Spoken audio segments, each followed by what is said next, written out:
I would say the lack of MFA is, and even extending that to password managers, is one of the most common mistakes I would see right across the board when it comes to small and mid-sized businesses and startups. When it comes down to even mapping that back to what we see as the most common threats right now, they all go back to credential stuffing and account takeovers. And again, that all stems from the fact of poor password management and lack of MFA.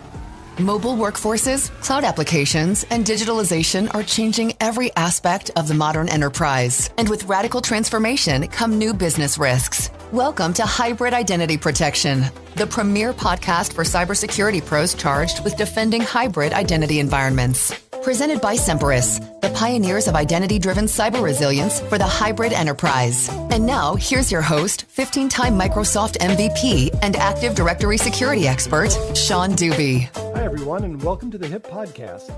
My guest today is Dominic Vogel. Dominic is founder and chief strategist at CyberSC in Vancouver, where he focuses on providing strategic security leadership to technology startups and small to mid-sized businesses. Welcome, Dominic. It's good to have you here.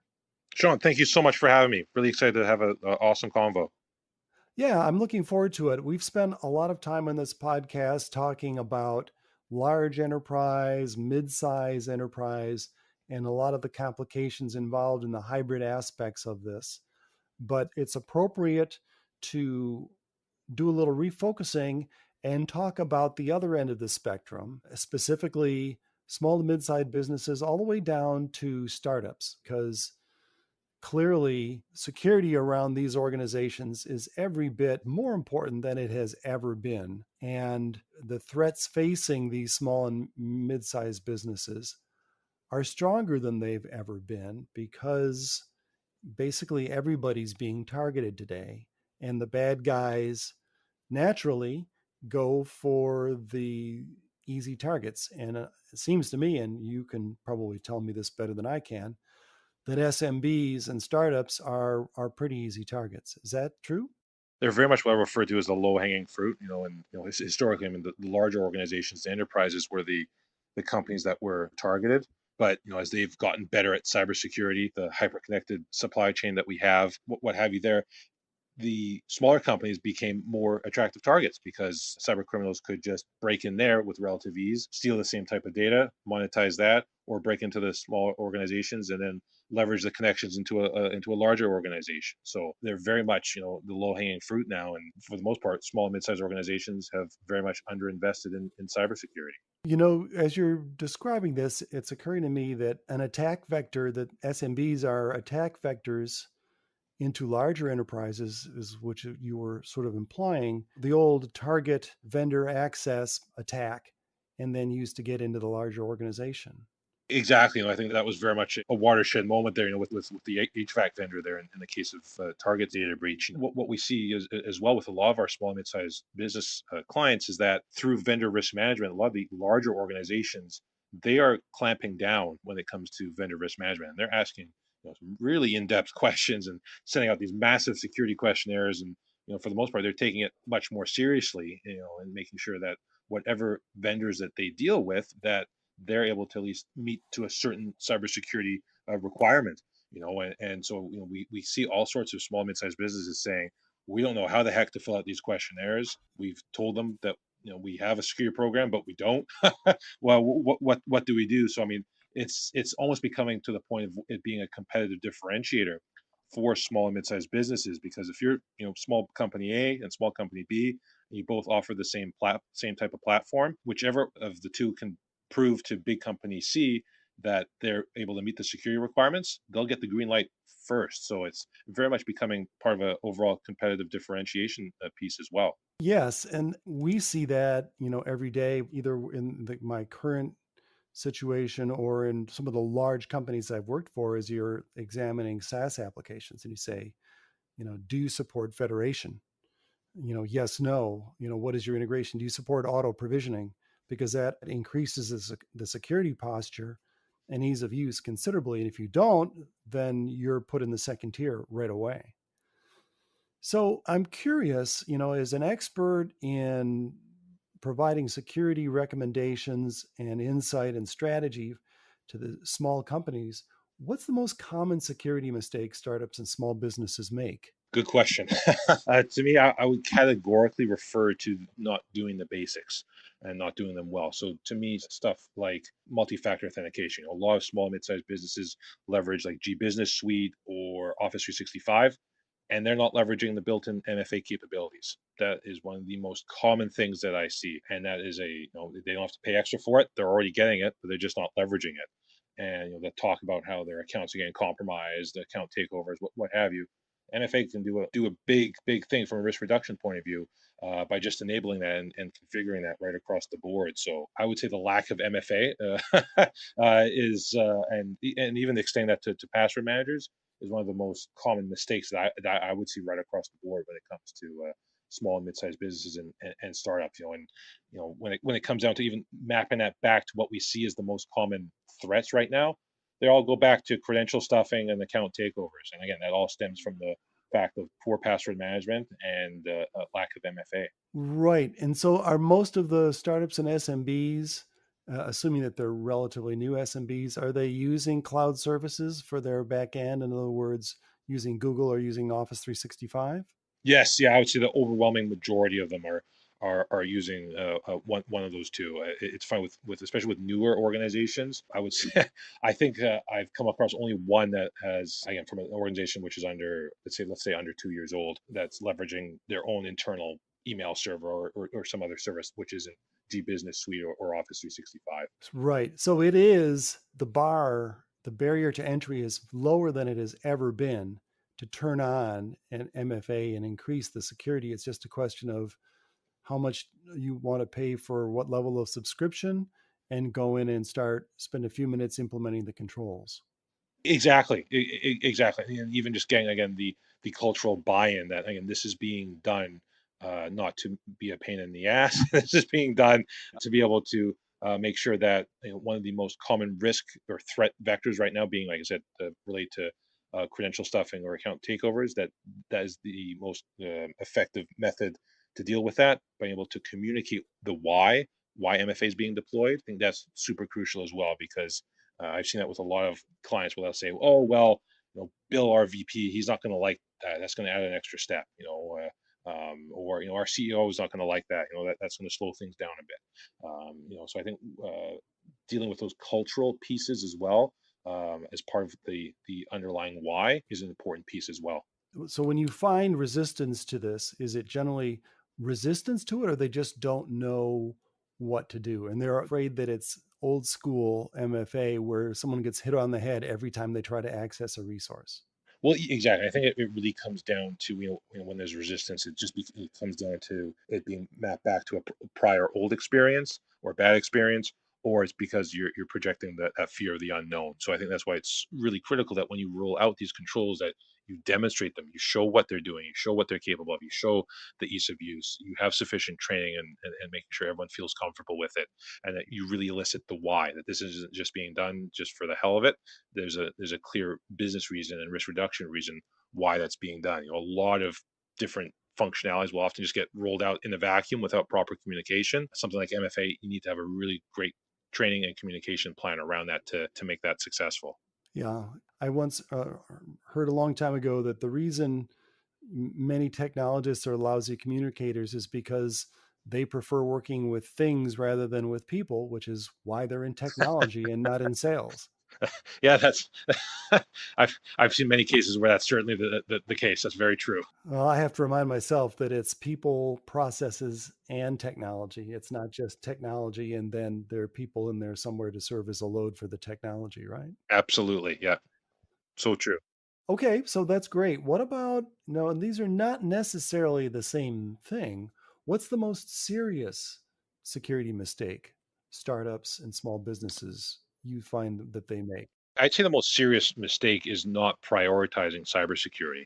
It's funny, which I've gone into meetings with prospects and prospects who I'll give an example here. One who had suffered just a devastating ransomware attack, and they lost so many of their critical files, and they had to basically suspend business for about 3 months as they manually redid all their financial records.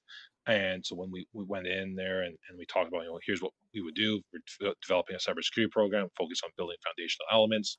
And they said, and then when we well, looked at the cost. They said, well, oh, we were hoping we could spend maybe $100 a month on this. And I said, I don't understand. Because they told me that their business literally came within days of shutting down. I said, so your business is to you is worth, in terms of saving it again, is worth $100 a month. There's still that strong disconnect in this with small mid-sized businesses, that we're a small company, no one's going to come after us, we don't have anything that criminals would want. That type of archaic 1995 level thinking is still just super prevalent amongst in the SMB space. So I'd say that the biggest risk is that false sense of security. I cannot tell you how often I've heard from an SMB owner or for a CEO who says, "Well, we have antivirus and a firewall, and we know to not our staff know not to click on Nigerian print scams. I think we're pretty good." And I always say, "Well, that's great. If this was the mid '90s, you guys would be set, but it's 2020." So I'd say that, like I said, is the biggest risk, that outdated false sense of security mindset. So once again, we have another variation on the security by obscurity trope. Yes, Oh, I'll just keep my head down and maybe nobody will notice my website and what I do, and then maybe they'll leave me alone. My CEO has a phrase he's fond of that I like very much, and he says, "Hope is not a strategy." very true. Very, very true. Do you find that in terms of the fear, uncertainty, and doubt around implementing these security controls, is is it stronger with SMBs than it is with larger organizations? Because, and I don't know, I'm just asking, is it because they're very, very highly focused on one thing and don't have, as someone might in a larger organization, more exposure to different types of IT and security? They just want to do this one thing and they don't want to have to worry about anything else. A lot of SMB executives and owners, that I'd say that they're very jaded from the fear, uncertainty, and doubt that was sent to them by other security vendors. And as the 2000s rolled on, a lot of them were, I'd say, very jaded by previous experiences. A lot of the clients that we take on haven't looked at security in 10 plus years, and they often say to us, "Well, the last time we had a security assessment done, we spent like 80K, and all we got was this 400-page report about all the stuff we weren't doing. We didn't know what the heck to do with it."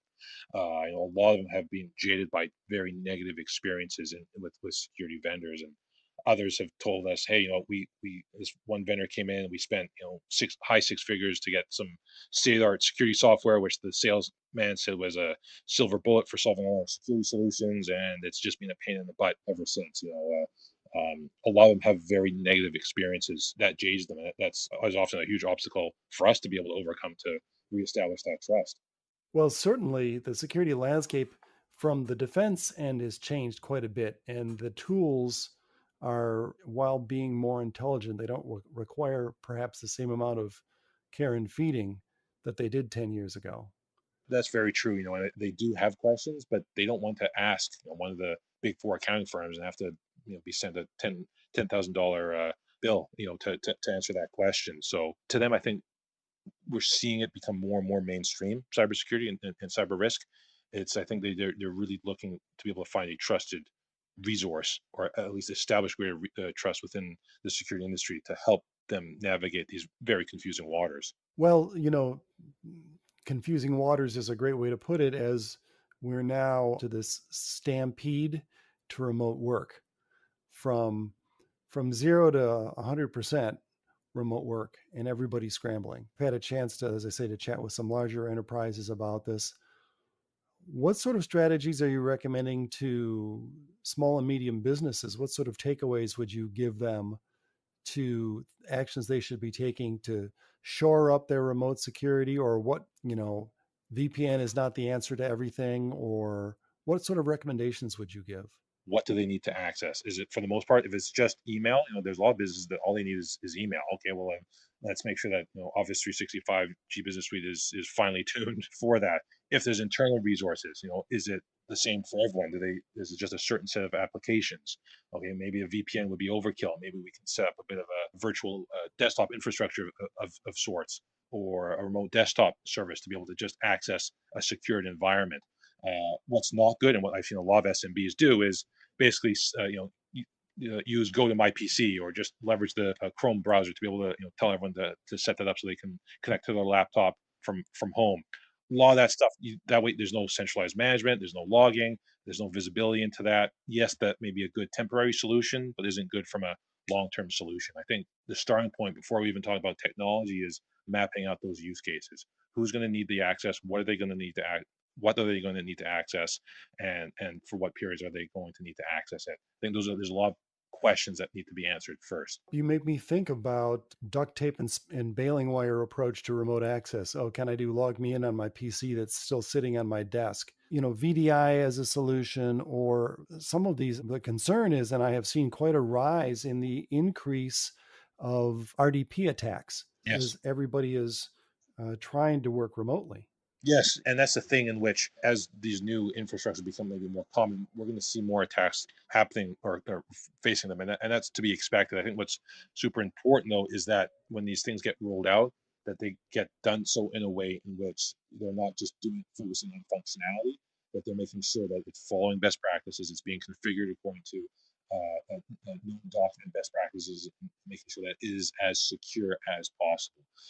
I've seen a lot of infrastructures in the day just get rolled out without any thought about security or security testing, and just putting in things by default. I think it's important that in this day and age that we roll things out, that we're doing so, like I said, following secure configurations and testing them after. Run them through vulnerability assessments, run them through pen tests, make sure that they are as hardened as possible. Well, that's great. And thanks for the insight, Dominic. I think that this is a very relevant subject for what we're experiencing today, both in terms of the remote access and just in terms of there are not fewer startups happening. Startups are, especially, I think we're going to see an increase in startups just as a result of the turmoil in larger businesses. You have talented individuals with time on their hands that may be saying, well, now's the time to get an Office 365 subscription, hang my shingle out, and start, developing my own services. Yeah, exactly. It's an interesting time. It's going to be interesting to see what type of companies come out moving forward, with how many new startups we see. But it's interesting times for security professionals like you and I. And very grateful to you, Sean, for having me on the podcast. Well, I appreciate it. It's a great conversation. Thanks for joining us on the Hybrid Identity Protection Podcast with Sean Dubey. Be sure to subscribe at Apple Podcasts, Spotify, or wherever you like to listen. Visit hipconf.com, that's HIPCONF.com, to learn about upcoming events, view expert presentations, and take part in the conversation.